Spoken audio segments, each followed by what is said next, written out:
আইন শৃঙ্খলা বাহিনীর কথা বলছি। আমাদের মানসিকতা যে গত ১.৫ দশকে যেখানে গিয়ে ঠেকেছে, সেই মানসিকতার যদি পরিবর্তন না হয়, রাষ্ট্র সংস্কার নতুন সংবিধান দিয়ে কিন্তু কার্যকর পরিবর্তন হবে না। আপনারা স্কুল এবং কলেজের যারা শিক্ষকরা আছেন, শিক্ষার মূল ভিতটা রচনা করে স্কুল কলেজের শিক্ষকরাই। সুতরাং আগামীতে যেন আদর্শ একটা প্রজন্ম গড়ে তুলতে পারি, আমরা নৈতিক মূল্যবোধ সম্পন্ন একটা নতুন প্রজন্ম গড়ে তুলতে পারি, সেজন্য আপনাদের ভূমিকা অনস্বীকার্য।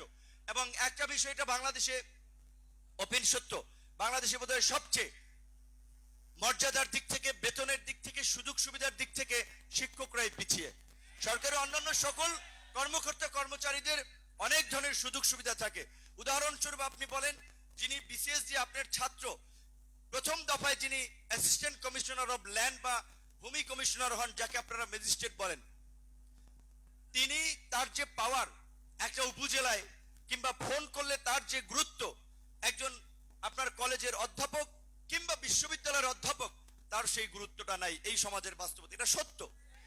আমাদের একজন কাছের বড় ভাই, তিনি আমাকে বলছিলেন যে নূর, আমি বুয়েটের শিক্ষক, যে শিক্ষকতা পেশা ভালো লাগছে না, বিসিএস দেব। বললাম, ভাই আপনি ত্রিপলিতে বুয়েট থেকে পড়াশোনা করছেন, টিচার হয়েছেন, বুয়েটের মতো প্রতিষ্ঠানে আপনি কেন শিক্ষকতায় যাবেন? সে বলছে, দেখো আমার বাড়ি কুষ্টিয়া অঞ্চলের দিকে, ঈদের সময় আমি বাড়ি যাব, আমি ট্রেনের টিকিটটাও পাই না।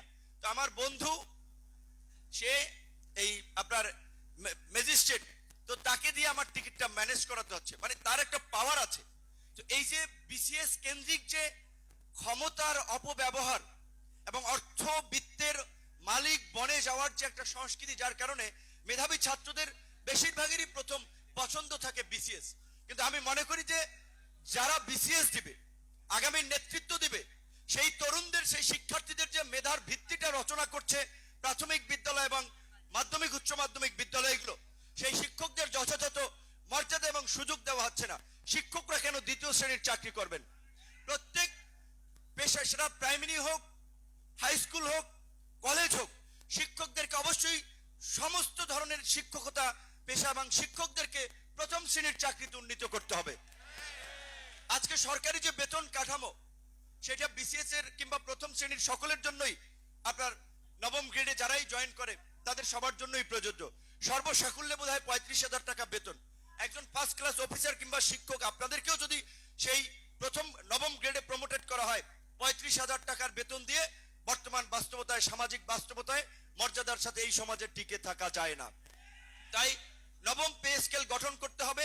এবং আপনাদের যে দাবি, এই দাবির পক্ষে আমরা একটা উদীয়মান দল হিসেবে আমাদের দলীয় ঘোষণাপত্র দুটো বিষয় স্পেসিফিক ভাবে বলা আছে। শিক্ষাকে সার্বজনীন এবং শিক্ষাকে জাতীয়করণ করতে হবে। শিক্ষার দায়িত্ব রাষ্ট্রকে নিতে হবে। বাংলাদেশের মতো একটা জনবহুল রাষ্ট্রে, বাংলাদেশের মতো একটি জনবহুল রাষ্ট্রে শিক্ষার দায়িত্ব সরকারকে নিতে হবে। সকলের জন্য সুস্বাস্থ্য নিশ্চিত করার জন্য, চিকিৎসা সেবা নিশ্চিত করার জন্য, সকলের জন্য স্বাস্থ্য বীমা কিংবা সার্বজনীন স্বাস্থ্য সেবা নিশ্চিত করতে হবে। আজকে গবেষণায় দেখা গেছে বাংলাদেশে প্রতি বছর 18 থেকে 20% মানুষ নতুন করে আপনার দারিদ্রতার শিকার হয় শুধুমাত্র চিকিৎসা ব্যয় মেটাতে গিয়ে। বঙ্গবন্ধু শেখ মুজিবুর রহমান মেডিকেল বিশ্ববিদ্যালয়, যেটা বিএসএমএমইউর একজন ভাইস চ্যান্সেলর বলেছিলেন, ডাক্তাররা যদি কমিশন না খায় 60% চিকিৎসা ব্যয় কমে যাবে। তো এই যে চিকিৎসা সবার নাগালে পৌঁছে দেওয়ার জন্য, সবার স্বাস্থ্য সুরক্ষার জন্য চিকিৎসাকেও গুরুত্ব দিতে হবে এবং শিক্ষা তো সকলেরই প্রথম চয়েস। তো আমি সরকারকে অনুরোধ করব, যা আমাদের আজকের প্রধান অতিথিও বলে গেছেন, বাংলাদেশে দেখেন গত 53 বছরে বিএনপি, জামাত, সমস্ত রাজনৈতিক দল, ইসলামিক দল, বাম দল, ডান দল, এই রকমের এক বিন্দুতে এসে মিলিত হয় নাই একটা ফাঁসিবাদী শাসনের অবসান এবং সার্বজনীন সকলের সমর্থনের ভিত্তিতে একটা নতুন অন্তর্বর্তীকালীন সরকার। সুতরাং সরকারকে আমরা অনুরোধ করব, যেটা বিএনপির মতো একটা বড় দলের মহাসচিব বলে গিয়েছেন, আমরা এই সরকারকে এনেছি, সমর্থন দিয়েছি, আমরা এই সরকার গঠন করেছি, আমরা এই সরকারকে সব ধরনের সহযোগিতা, এই অন্তর্বর্তীকালীন সরকারকে রাজনৈতিক ঐক্যমতের ভিত্তিতে একটা জাতীয় সরকারের রূপ দিয়ে কার্যত রাষ্ট্র সংস্কারের যে আমরা দাবি জানাচ্ছি সেটি সম্ভব। কিন্তু শুধুমাত্র কিছু নির্দিষ্ট সংখ্যক ব্যক্তিদেরকে দিয়ে কিংবা অরাজনৈতিক একেবারে কিছু ব্যক্তিদেরকে নিয়ে সেটি সম্ভব নয়। তাই আমরা আজকের আলোচনায় আমরা এটা তুলে ধরবো। আমরা আপনাদেরকে জানাচ্ছি যে সরকারের কাঠামোকে বৃদ্ধি করে রাজনৈতিক দলের প্রতিনিধিদেরকে নিয়ে এইটাকে একটা জাতীয় সরকারে রূপান্তর করা এবং শিক্ষক সহ বিভিন্ন শ্রেণী পেশার মানুষের যে দাবি আছে সেটাকে যথাযথভাবে অ্যাড্রেস করা।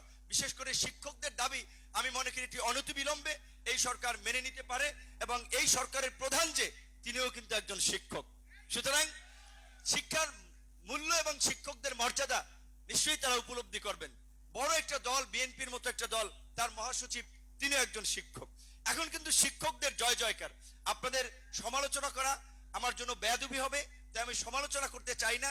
তবে আমি একটা অনুরোধ আপনাদের প্রতি রাখতে চাই, এবং আপনাদের সাথে আমি আজকে এই পুরো দেশবাসীকে সাক্ষী রেখে আমি একটা কথা বললাম। যেহেতু আমরা রাজনীতি করছি, রাজনীতি যে কয়দিন করি, রাজনীতি করলেও তো আমার একটা কর্ম করার দরকার।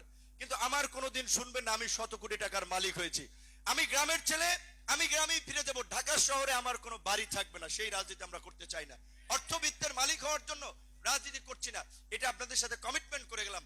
আপনাদের ছাত্র হিসেবে আপনাদের কাছে একটা অঙ্গীকার চাই, আগামীর বাংলাদেশ বিনির্মাণ করার জন্য নৈতিক মূল্যবোধ সম্পন্ন মানসম্মত শিক্ষা আপনার শিক্ষার্থীদের কিংবা তরুণ প্রজন্মকে দেওয়ার জন্য আপনারা একজন আদর্শ শিক্ষক হিসেবে নিজেকে তুলে ধরবেন, নিজেকে উপস্থাপন করবেন, যেন আপনার ছাত্ররা আপনাকে অনুসরণ করতে পারে।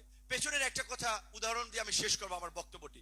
নিশ্চয় আপনাদের মনে আছে, আমি ডাকসুর ভিপি হওয়ার পরে আমি গণভবনে গিয়েছিলাম তৎকালীন সরকারের আমন্ত্রণে। সেই সময় 18 সালে একটা জাতীয় নির্বাচন হয়েছিল। জাতীয় নির্বাচনে বিএনপির মতো একটা দলকে কারচুপি করে মধ্যরাতে ভোট করে 7 জনকে মানে সিলেকশন করে ঘোষণা দিয়েছিল, বাকিদের ঘোষণা করে নাই। তো আমি যখন চিন্তা করলাম যে বিএনপির মতো একটা দল 7 জন সংসদে গিয়েছে, বিকজ পরিস্থিতির মধ্যে যেখানে স্পেসটুকু আছে ন্যূনতম কাজে লাগিয়ে প্রাতিষ্ঠানিক জায়গা থেকে ফাইট করতে হবে। আমি ঢাকা বিশ্ববিদ্যালয়ের ভিপি হিসেবে ঢাকা বিশ্ববিদ্যালয় থেকে একটা কথা বললে দ্বিতীয় সংসদ থেকে সেটি সকলের মাঝে একটা আবেদন তৈরি করবে। কিন্তু আমি যদি ফলাফল বর্জন করি 2 দিন পত্র পত্রিকার আলোচনার পরে আমার কথারও আসলে আর গুরুত্ব থাকবে না। কাজেই তখন আমরা সকলের মতামত নিয়ে আমরা গণভবনে যাই।